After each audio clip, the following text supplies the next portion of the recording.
everybody, this is Sam with Python Basics, and we're going to look at the answer for pop quiz number 3. Well, there's a couple of answers, but there's one that I think is more elegant and more Pythonic than the others. So all right, let's just look at it. So what is one of the things that it's a function that can index something and wrap it together with an iterable?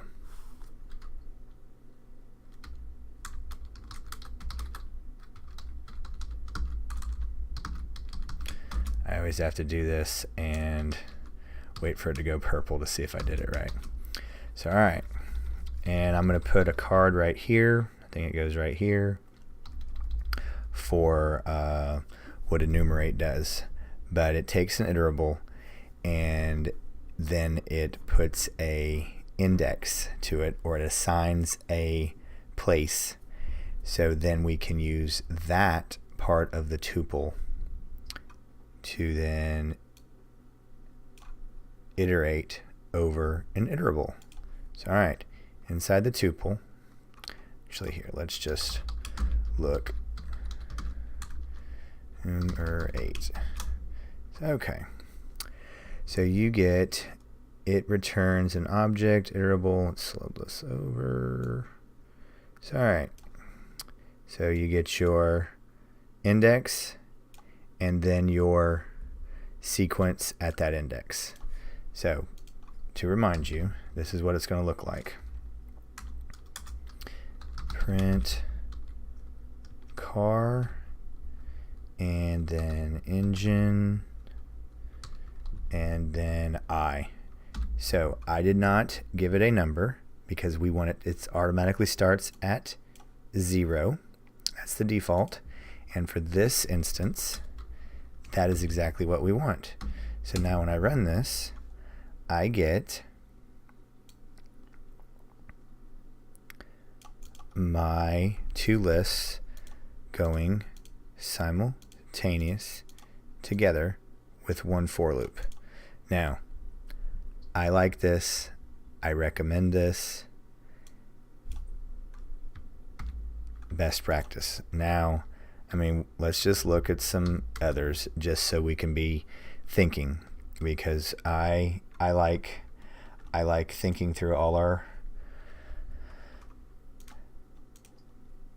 bits of information to just kind of, because once you start problem solving and going through these, you begin to really be able to solve a lot more problems, because you take the tools that you have, then you build other tools, then you build other tools. All right. We also know in another way to put things together, cars and engine. The only issue is that then we need to then kind of go through these, because this is going to, let's do this in a string format. We did spaces last time. Let's just stay consistent. Dot format. Then now it is I0 and then I1, because that's what, I get enough parentheses. There we go. So there we go again. Ta-da. Now here's a really clunky one. But let's just say you're just learning and these two don't make any sense. So let's do this. I in range len on cars. So then we can use this same kind of thing, because I remember this is what made sense to me when I was learning, but this is very clunky, and the same type setup here. So we'll do print, close that out, oops, and then close that out, format,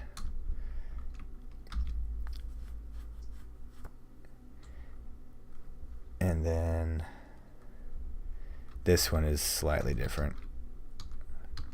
There we go, cars, Then we do the I, then engine, I in that. I didn't get enough. There we go. So let's just think about this. So it's going through each list with the same position. I don't like that one. Unless you're learning and you're trying to understand this and you're saying, I don't get these other two, then I get that. That's why I wanted to show it to you. But this is the more elegant way. This is the preferred way. This is the best practice. This is the Pythonic way. It is very elegant. You stay inside one list and then you use the sequence index location on the other. So, all right. Kind of rambled on a little bit longer than I meant to, but I want this to sink in. So as always, thanks for watching. If you haven't clicked that like button, go ahead and give it a thumbs up for me. And if you haven't subscribed yet, go ahead and subscribe and hit the notification bell. If you haven't noticed yet, we have videos coming out all the time. And please, please leave any comments, questions, or my all-time favorite, any video requests below, because that's very helpful to the channel and the community. And if you have that question, somebody else has it too, help them out too. So, all right. Stay tuned. See you next time. Thanks for watching, guys.